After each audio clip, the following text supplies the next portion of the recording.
guys, welcome back to my channel Winnie's Voice. இன்னைக்கு நம்ம வந்து ஒரு 2-in-1 healthy recipe தாங்க பார்க்க போறோம். and வீடியோக்குள்ள போறதுக்கு முன்னாடி என்னோட வீடியோ ஃபர்ஸ்ட் டைம் பார்க்கணும் என்னோட சேனலை மறக்காம சப்ஸ்கிரைப் பண்ணிக்கோங்க. and வாங்க வீடியோக்குள்ள போயிடலாம். ஃபர்ஸ்ட் வந்து ஒரு பேன்ல பொட்டுக்கல்ல ஒரு அரை கப் அளவு ஆட் பண்ணிக்கோங்க. அது வந்து ஒரு லைட் ப்ரௌனிஷ் ஆகிற வரைக்கும் வறுத்துக்கோங்க. அதை தனியாக எடுத்து வச்சுக்கோங்க. ரெண்டாவது உளுந்த பருப்பு, நீங்கள் கருப்பு உளுந்து கூட எடுத்துக்கலாம்.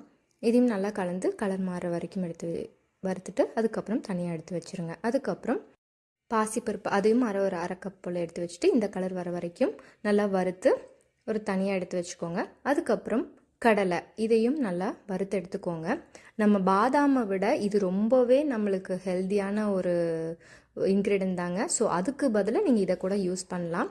அது கூட முந்திரி பருப்பு கொஞ்சம் அதையும் ஆட் பண்ணி கலந்து விட்டுட்டு இதெல்லாம் ஆற வச்சதுக்கப்புறம் அதில் ஒரு 4 ஏலக்காயை எடுத்து ஆட் பண்ணிவிட்டு ஒரு மிக்ஸி ஜாருக்கு மாற்றி நல்லா ஃபைன் பவுடராக அரைச்சிட்டு அதையும் வடிகட்டிக்கோங்க. அப்போ தான் கட்டிகள் இல்லாமல் இருக்கும்.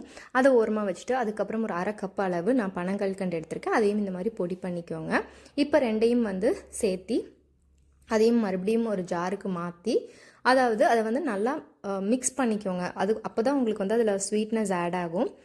அதில் வந்து இப்போ நான் வந்து நெய்யை வந்து காய்ச்சி சூடாக அதில் ஊற்றிருக்கேன். அது சூடு ஆறுறக்குள்ளே வந்து நீங்கள் வந்து அது மாதிரி லட்டு மாதிரி பிடிச்சி வச்சுக்கோங்க. இப்போ உங்களுக்கு பாதாம் ஆட் பண்ணணும்னு நினச்சிங்கன்னா இந்த மாதிரி ஆட் பண்ணிக்கோங்க. டேஸ்ட் நல்லாயிருக்கும். இதோட செகண்ட் ரெசிபி என்னென்னு பார்த்தீங்கன்னா, அந்த பவுடரை எடுத்து வச்சுருந்தோம் இல்லையா, அதை வந்து தண்ணியில் இந்த மாதிரி கலக்கி விட்டுக்கோங்க.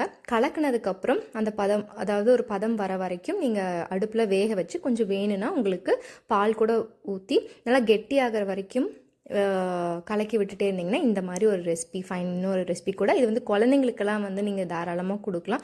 ரொம்ப ரொம்ப பெனிஃபிட்டான ஒரு ரெசிபி தாங்க. இந்த 2-in-1 ரெசிபியை வந்து நீங்களும் ட்ரை பண்ணி பார்த்துட்டு எப்படி இருந்துச்சுன்னு சொல்லி எனக்கு கமெண்ட் பண்ணுங்கள்.